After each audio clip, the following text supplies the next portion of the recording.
Hi, I'm Emily. Today, I'm going to read you the story of Lizzie, which is titled like this. Mom handed me their new will. Everything will go to Mark and his kids. You won't get a single cent. I smiled. Then don't expect a single cent from me. I left and did what I should have done a long time ago. Then their lives turned. Well, let's go. My name is Lizzie, and I'm 36 years old. I work for this huge international trading company as head of the VIP client department. Yeah, I know it sounds fancy, but basically, I deal with the big fish, the clients who drop serious money with us. And let me tell you, they pay me well for it. Real well. I didn't just stumble into this job either. I busted my ass for years to get here. College, then more college, then working 60-hour weeks, climbing that corporate ladder one rung at a time. Now I've got my own house in a nice neighborhood, a Mercedes that purrs like a kitten, and a bank account that would make most people's eyes water. By any normal person's standards, I've got it made. But here's the thing, my parents don't see it that way. Not even close. Every single time I visit them, it's the same song and dance. Lizzie, when are you going to settle down? Lizzie, you're not getting any younger. Lizzie, don't you want children? It's like they can't see past the fact that I don't have a ring on my finger. They love throwing my older brother Mark in my face. Mark's 38, married Emily right after college, and they've got 4 kids. Tommy, who's 15, Jake, who's 13, little Emma, who's 9, and baby Lily, who's 6. My parents worship those kids. I swear they light up like Christmas trees whenever Mark brings them over. And don't get me started on Emily, Mark's wife. She's got this way of tilting her head and giving me this pitying smile whenever we're all together. You know, Lizzie, she'll say in this sweet voice that makes my teeth itch, I have this cousin who's single. He's got a good job, really nice guy. I could introduce you. I always smile back and say something like, that's so sweet of you to think of me, but I'm really focused on my career right now. What I want to say is, mind your own damn business, but I was raised better than that. The funny thing is, while they're all sitting there judging my life choices, they sure don't mind taking my money. And boy, do they take it. It started about 3 years ago when Dad called me up, sounding all stressed out. Lizzie, honey, we're having some trouble with the mortgage payments. Your mom's been having health issues, and I had to take time off work. Of course, I said yes. I mean, they're my parents, right? So, I started making their mortgage payments, all of them, every month for 3 years. But it didn't stop there. Oh no, that would be too simple. Next thing I know, I'm paying their electric bill, their gas bill, their water bill. Then Dad mentions how slow their internet is. So, I get them hooked up with the premium package. Then Mom starts talking about how she saw this smart home thing on TV. Wouldn't it be nice if I could just tell the microwave to start heating up dinner? So, I bought them all new appliances, the works. Smart refrigerator, smart dishwasher, smart microwave, smart washer, and dryer. The whole house is connected now. They can control everything with their voices. Mom loves showing it off to her friends. Watch this, she'll say, and then call out microwave. Heat up my coffee. When it beeps, all her friends go, ooh, like she's some kind of magician. What they don't tell their friends is who paid for all of it. That part never seems to come up. And then there's Mark. He needed help with his car loan. So, guess whose name is on the paperwork? Mine. I also added him and my parents to my car insurance because family should look out for each other. The kids needed money for their activities, soccer, piano lessons, summer camp. Who do you think pays for that? And when the whole family wants to go on vacation, well, good old Aunt Lizzie covers the hotel and plane tickets. I tell myself it's fine. I can afford it and family is family. But sometimes I lie awake at night, trying to remember the last time any of them said thank you. I mean, really said it, not just a quick thanks before asking for the next thing. I can't remember a single time, but that's just how they are, I guess. They're not big on thank yous. Last month, I made the final mortgage payment on their house. 3 years of payments, and it was finally done. The house was theirs, free and clear. I called Mom to tell her the good news. Mom, I just made the last payment on your mortgage. The house is all yours now. She squealed like a teenager. Oh, Lizzie, that's wonderful. We have to celebrate.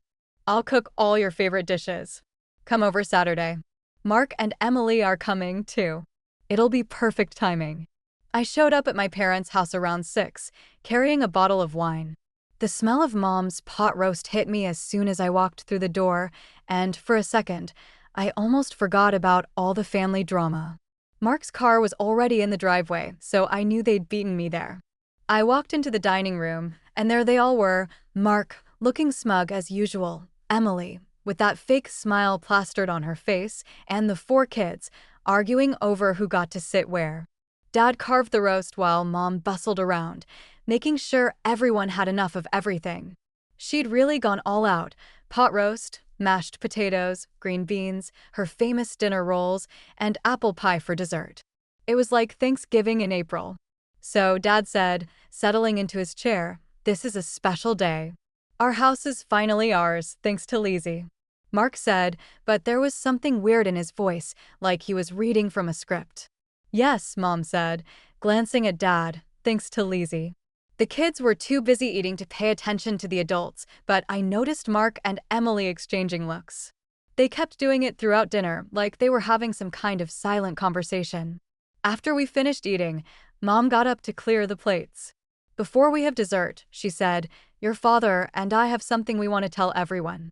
She walked over to the sideboard and picked up a manila folder. My stomach dropped. Nothing good ever came from manila folders at family dinners. "What's going on?" I asked, but Mom just smiled and sat back down. "Well," she said, opening the folder, "your father and I went to see Mr. Peterson at his law office last week." Mr. Peterson was the family lawyer. He'd handled my parents' wills years ago, back when I was in college. "We decided it was time to update our will," Dad said. "You know, make sure everything is in order." I looked around the table. The kids were still eating, completely oblivious. Mark and Emily were sitting perfectly still, watching my parents like they were at a movie theater. "We've been thinking a lot about the future," Mom continued, "and what's best for the family." She pulled out a document and set it on the table. I could see the lawyer's letterhead from where I was sitting. "We've decided," she said, looking straight at me, "that when we pass away, everything we have, the house, our savings, everything will go to Mark and his children." The words hit me like a punch to the gut. I sat there, staring at her, waiting for the part where she mentioned me, but she just kept talking. "We know you're doing well for yourself, Lizzie. You've got your career, your house, your savings. You don't need anything from us," Mom said. "And Mark has 4 children to think about," Dad added. "College funds, weddings, all those expenses. It just makes sense." I finally found my voice. "Wait, what? You're cutting me out of the will completely." Mom didn't even flinch. "We're not cutting you out, honey. We're just being practical. You don't have children to provide for. You don't need the money." But I started, then stopped. My brain was trying to process what was happening. "Did you do this on purpose? Wait until after I paid off your mortgage." The question hung in the air like a bad smell. Mom and Dad looked at each other, but neither of them looked embarrassed or ashamed. If anything, Mom looked annoyed that I was making a big deal out of it. "Lizzie," she said in that patient voice she used when I was a kid and having a tantrum, "you need to understand that family means helping each other. You're in a position to help, so you help. That's what family does. But you're literally telling me that I'm not getting anything when you die because I already have money, money that I earned, money that I used to help you." Emily cleared her throat. "Lizzie, I think you're overreacting. Your parents are just trying to be fair." I turned to look at her. She had this smug expression on her face, like she'd just won something. "Fair?" I said. "How is this fair?" "Well," Emily said, adjusting her position in her chair, "Mark and I have been struggling financially. We've got 4 kids, and you know how expensive everything is these days. You're single, no kids, making good money. You don't really need an inheritance. Plus," Mark added, "you've always been the successful one. You've got your fancy job, your nice house. We're just trying to make ends meet." I felt something hot rising in my chest. "Are you kidding me right now? I've been paying your mortgage for 3 years. "Lizzie," Mom said, "I think you need to calm down. This is supposed to be a celebration." I stood up from the table. "No, I'm not going to calm down. This is unbelievable. I've been financially supporting all of you for years, and now you're telling me that I'm not worth including in your will because I'm too successful. You're being dramatic, Emily said. Maybe you should talk to someone, a therapist or something. This level of anger isn't healthy. I stared at her. You want to talk about healthy? If I'm such a terrible person who doesn't deserve to be in your will, why do you all keep taking my money? The table went dead silent. Mark looked down at his plate. Emily's face turned red. Mom and Dad just stared at me. I looked around the table at all of them, my family, the people I'd been supporting for years, the people who just told me I wasn't worth their inheritance because I was too successful. You know what? I said. I'm going to remember this. All of it. I grabbed my purse and headed for the door. Behind me, I could hear Mom calling my name, but I didn't turn around. I walked out of that house and slammed the door as hard as I could. The drive home was a blur. My hands were shaking on the steering wheel, and I kept replaying the conversation in my head. They'd planned this. They'd waited until I paid off their mortgage, then dropped this bomb on me. When I got home, I poured myself a glass of wine and sat on my couch, staring at the wall.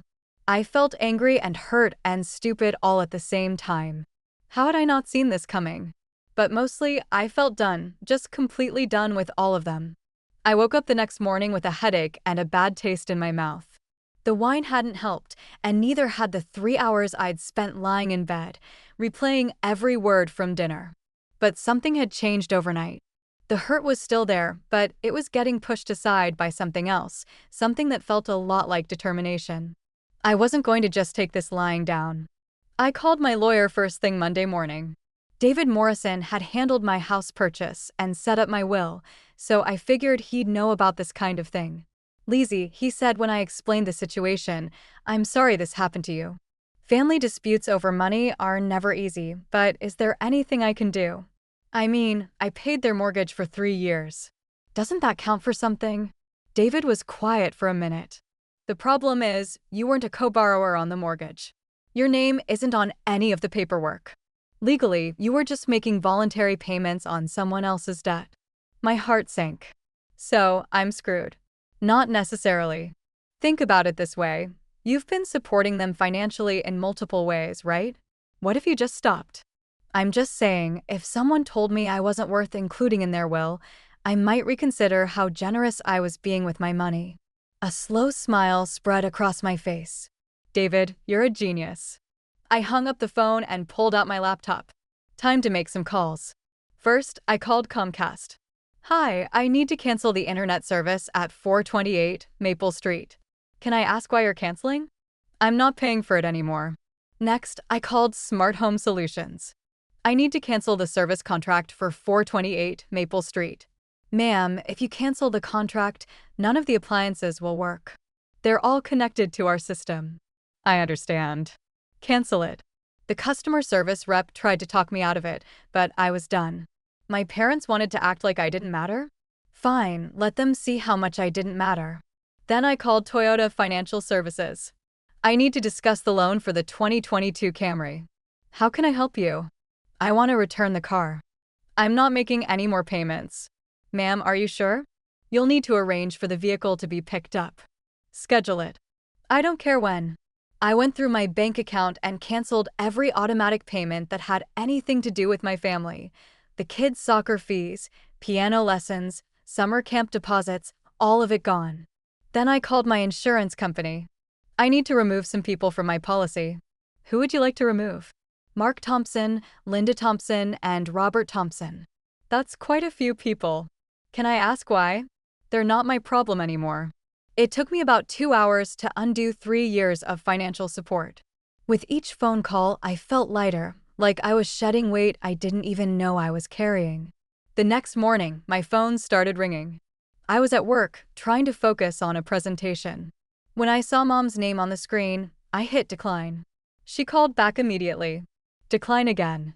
Then Dad called. Decline. Then Mark. Decline. By lunch, I had 17 missed calls. That's when the text started. Mom, Lizzie, nothing is working in the house.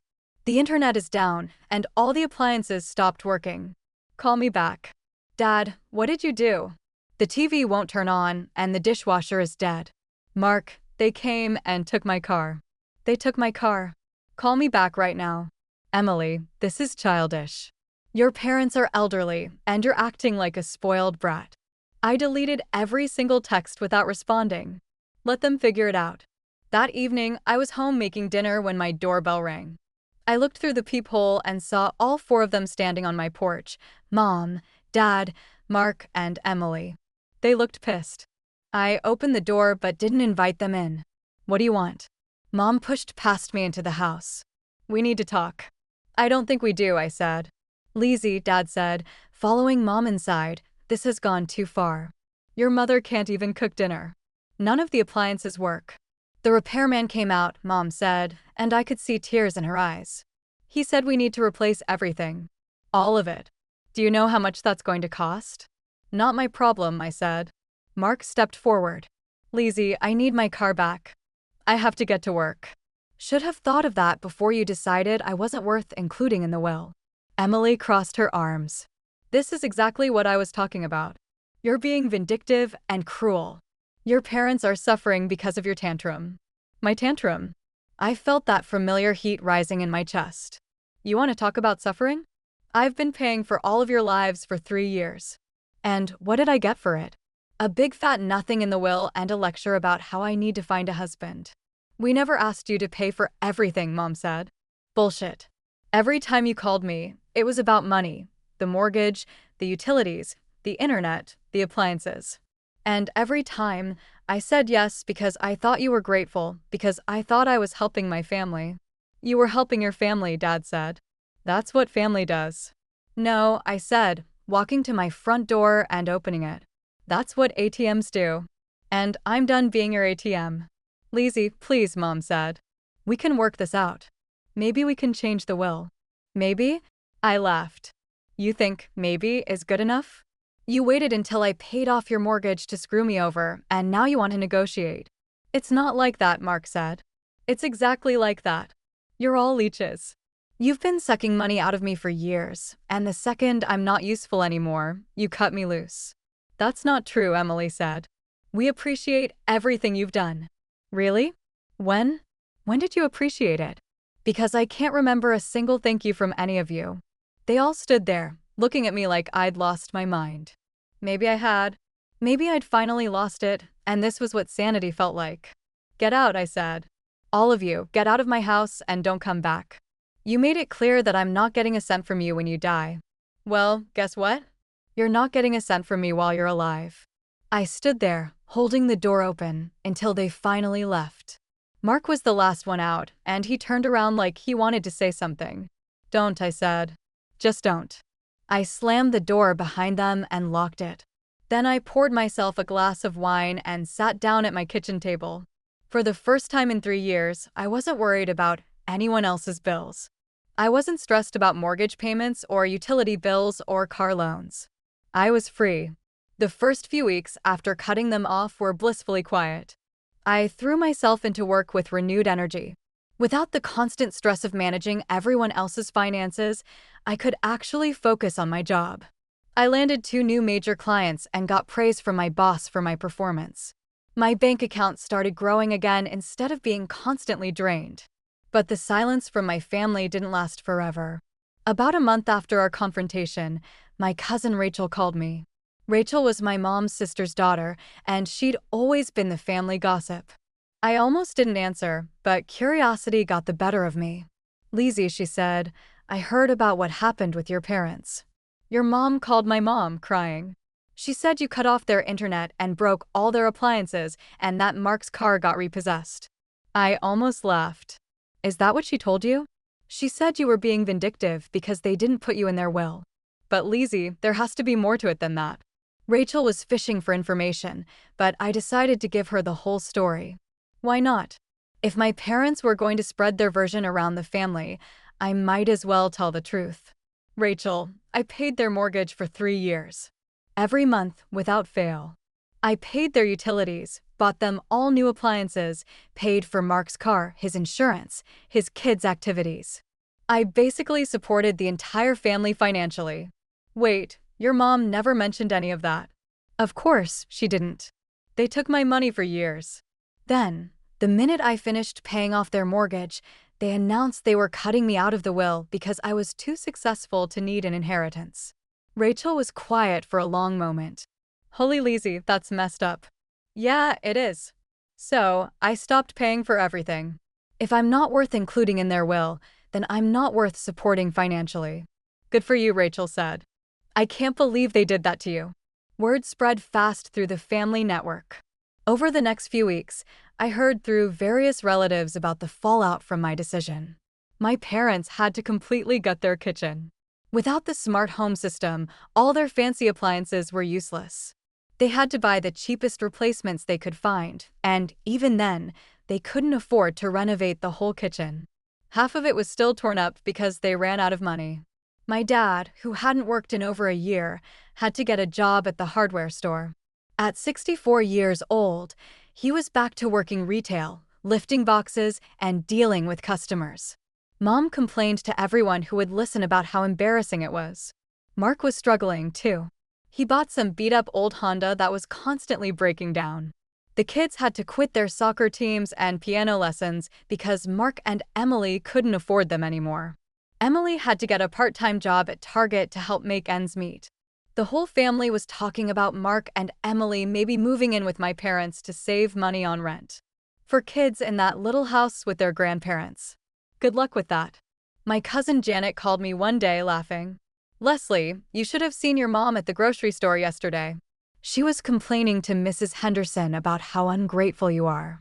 And Mrs. Henderson just looked at her and said, "Well, Linda, if my daughter had been paying my mortgage for 3 years, I think I'd be pretty grateful." What did Mom say to that? She turned red and walked away. I think word is getting around about what really happened. I felt a little bad about that. I didn't want to humiliate my parents, but I also wasn't going to let them paint me as the villain in this story. A few months later, I ran into Mark at the grocery store. He looked tired, older somehow. His clothes were wrinkled, and he needed a haircut. "Hey," he said awkwardly. "Hey, yourself." We stood there for a moment, not sure what to say. Finally, he spoke up. "The kids ask about you sometimes. They don't understand why you don't come around anymore. Maybe you should explain it to them." He looked down at his cart, which was full of generic brands and discount items. "Lizzie, I know we messed up. Mom and Dad, they didn't handle it right, but cutting us off completely, that's pretty harsh." I stared at him. "You know what's harsh, Mark? Taking someone's money for years and then telling them they're not worth including in your will. That's harsh." He opened his mouth like he wanted to say something else, but I pushed my cart past him and walked away. I didn't have anything else to say to him. 6 months after cutting them off, I was doing better than I had in years. My stress levels were down, my bank account was up, and I was actually enjoying my life again. I'd started dating someone I met through work, a nice guy named David, who didn't need me to pay his bills or fix his problems. I bought myself a new car, a beautiful red Audi convertible. I took a vacation to Italy, something I'd been putting off for years because I was always worried about having enough money for my family's emergencies. The best part was not having to worry about anyone else's problems. No more late-night calls about broken appliances or overdue bills. No more stress about whether I could afford to help with some new crisis. My money was my own again. I heard through the grapevine that my parents were still struggling. Dad's job at the hardware store wasn't paying enough to cover all their expenses, and they were talking about selling the house and moving to a smaller apartment. The house I paid off for them. Did I feel bad about it? Sometimes. They were my parents, after all. But then I remembered that dinner, the way they'd looked at me when they announced I was getting nothing in the will, the way they justified it by saying I was too successful, too well off, too single to deserve anything. I remembered years of taking my money without a single thank you, years of judging my life choices while living off my success, years of treating me like an ATM instead of a daughter. No, I didn't feel bad. I felt free. The only thing I regretted was not doing it sooner. I should have cut them off the first time they took my money without showing any gratitude. I should have realized that they saw me as a resource, not a person. But I knew better now, and I was never going back to being anyone's ATM again. My money, my life, my rules.